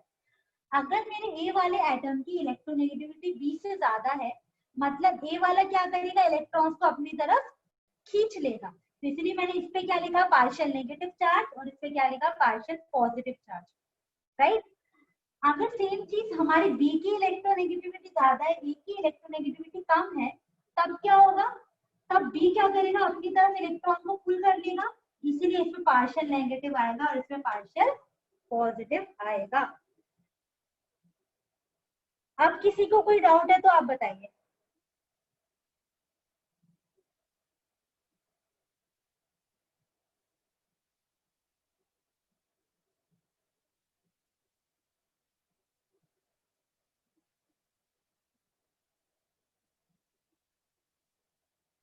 अब भी किसी को कोई डाउट आ रहा है, इलेक्ट्रोनेगेटिविटी क्या होती है?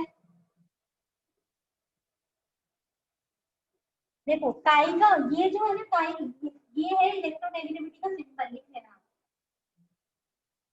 इलेक्ट्रोनेगेटिविटी को हम रिप्रेजेंट करते हैं काई से। इसको क्या बोला जाता है? इसको बोला जाता है काई, CHI, काई। समझ गए इसको क्या बोला जाता है? इसको बोला जाता है काई।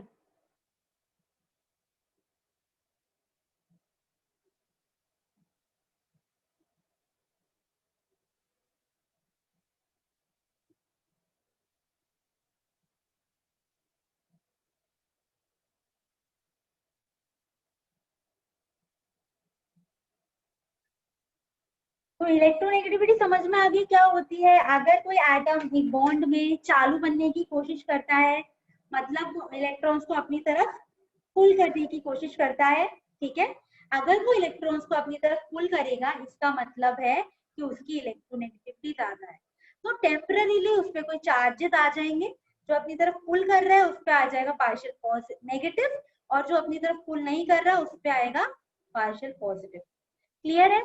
काई से रिप्रेजेंट किया जाता है, उसका सिंबल होता है काई, बोलते हैं उसको, राइट। ओके, चलिए तो आज के लिए काफी है। क्लियर हुआ आई थिंक? आपको कोई डाउट तो नहीं है किसी को? ठीक है, कोई डाउट है किसी को तो आप पूछ सकते हैं। ओके, सो चैप्टर बस आई थिंक नेक्स्ट 2 लेक्चर्स में खत्म हो जाएगा, संडे को I think I will wind up. Homework वाली क्वेश्चन में क्या डाउट आया बेटा, बताओ। होमवर्क वाले क्वेश्चन में एक बार दिमाग लगा के देखना, हमने जो भी पढ़ा है अभी, उसके बाद फिर अगर तब भी नहीं आए तो कल हम लोग क्लियर कर लेंगे। क्वेश्चन नहीं समझ में आ रहा है तो वो बताओ।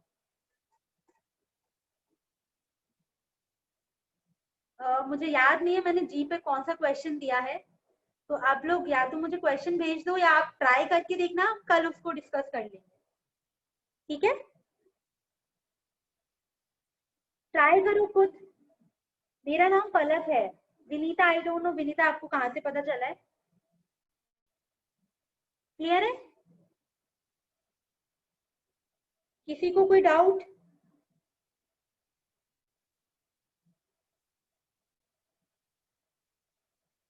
जस्ट अ सेकेंड, आप मुझे कोई बुक का पूछ रहे हो?